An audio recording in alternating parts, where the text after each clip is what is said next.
Laura replayed the scan. Still nothing. No waveform, no hidden frequencies, just silence.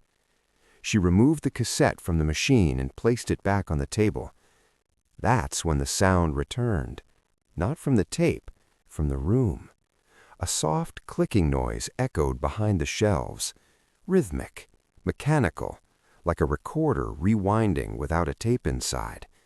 Laura turned slowly. The archive room looked the same. Rows of shelves, old boxes, dust hanging in the air. But the silence felt crowded. Her computer screen flickered. A new audio file appeared on the desktop. Untitled. Duration 000000. It began to play by itself. Laura's own voice filled the room, whispering, "If you're hearing this, it means you noticed them." Her heart started to race. She had never recorded those words. The speakers crackled again. Another voice joined hers, close, right behind her ear. "Don't stop listening." Laura replayed the scan. Still nothing. No spikes, no hidden layers, just a flat line of silence. She leaned back in her chair and sighed. "It's empty," she said to herself. The words felt wrong the moment she spoke them. The air in the archive room shifted. Not colder, heavier. Laura removed the cassette from the deck and placed it on the table. That's when she heard it. A soft click, followed by another, coming from somewhere behind the shelves. It sounded exactly like a tape rewinding, but no machine was running. Laura stood up slowly. The sound stopped. Her computer monitor flickered. A new audio file appeared on the screen. Untitled. Duration 0000. She hadn't touched the keyboard. The file opened on its own. The playhead moved, and Laura heard her own voice through the speakers. Calm, controlled.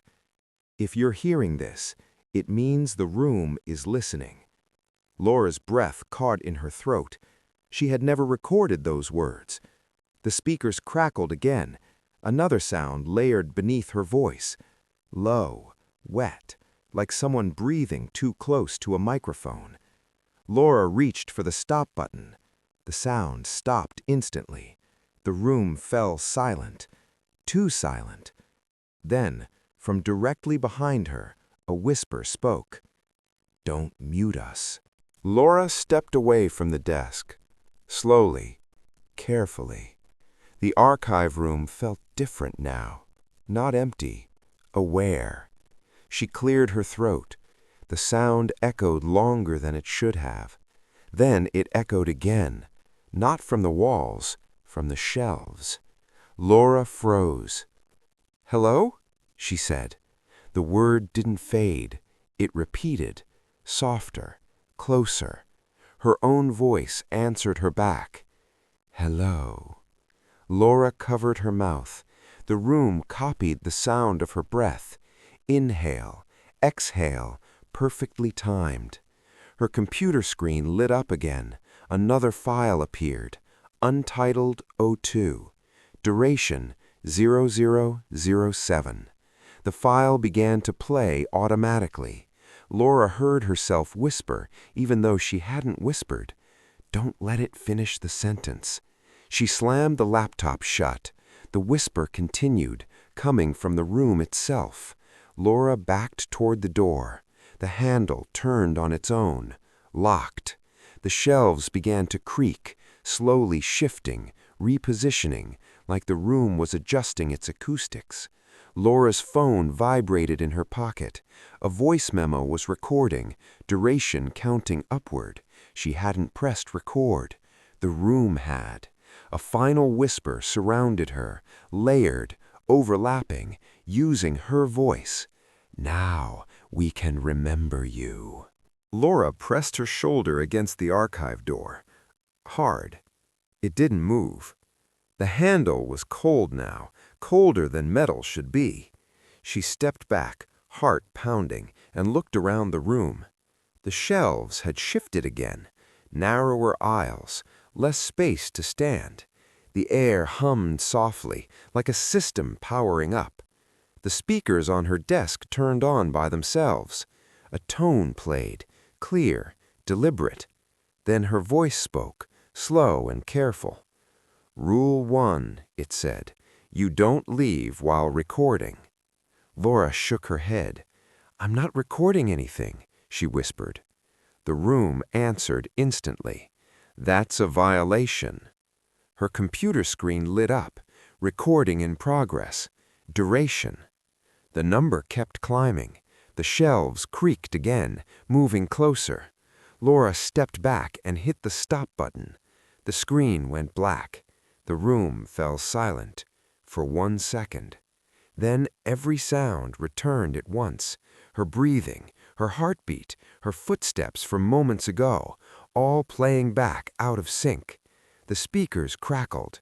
"Rule 2, the voices said together. Do not interrupt."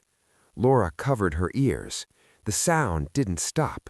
It wasn't coming from the speakers anymore. It was inside the room, inside the walls, inside her head. The cassette on the table began to spin, even though it wasn't in a machine. A final sentence formed in her voice. Calm, certain. "If the recording ends, one of us does." Laura's hands were shaking now.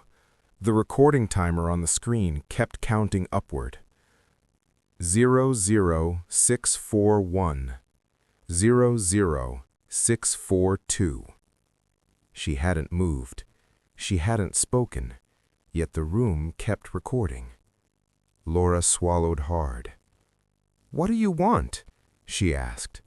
Her voice echoed once, twice, then returned to her, layered and distorted. "Completion," the voices replied. The cassette on the table stopped spinning. The archive lights dimmed.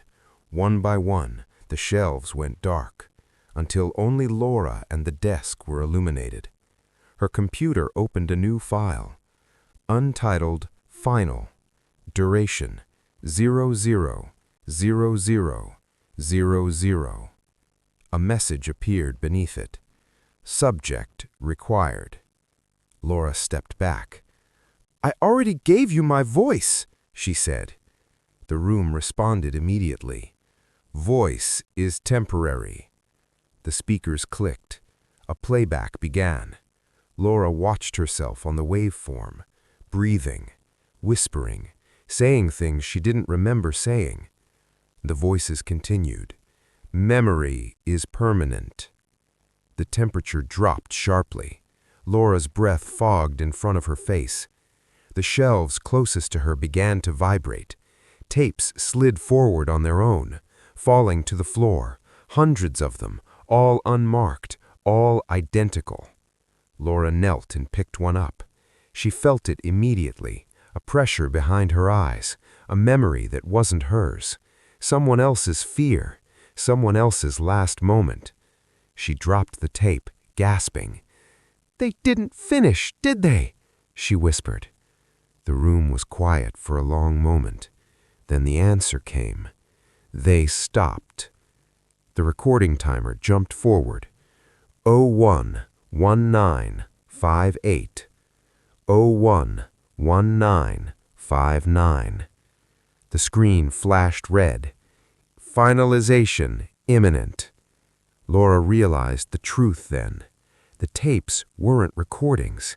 They were containers, and the room was running out of space. Laura stared at the red warning on the screen.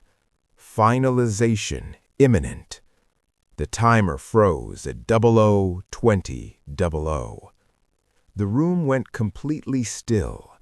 No hum, no breathing, no echo. The silence felt deliberate, like it was waiting for her to speak. Laura stepped toward the desk. The unmarked cassette lay beside the keyboard, warm to the touch. She understood now. The room didn't need sound. It needed consent. "If I finish it," Laura said quietly, "what happens to me?" The answer came from everywhere at once.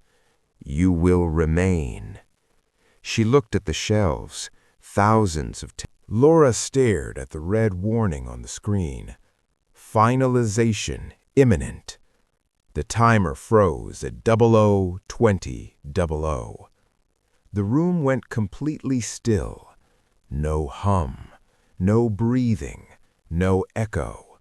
The silence felt deliberate, like it was waiting for her to speak. Laura stepped toward the desk. The unmarked cassette lay beside the keyboard, warm to the touch. She understood now. The room didn't need sound. It needed consent. If I finish it, Laura said quietly, what happens to me? The answer came from everywhere at once. You will remain. She looked at the shelves, thousands of tapes, thousands of remains. Laura closed her eyes and pressed record. Her voice came out steady. This tape is not broken, she said. It is unfinished. The cassette recorder began to spin, faster than before. The shelves trembled. The lights flickered violently. Laura continued, If you are hearing this, you have already been chosen. The room leaned in, listening, learning. The timer clicked to 00:20:01. The screen went black. The door behind Laura unlocked, slowly. She turned. The archive room was empty, clean, silent. Laura Bennett never returned home that night. The university reported a power failure. No audio files were recovered. No surveillance footage survived. Weeks later, a small brown package arrived at a residential address. Inside was a single cassette tape, unmarked, still warm. When the recipient held it close, they swore they could hear someone breathing. Not recorded, remembered.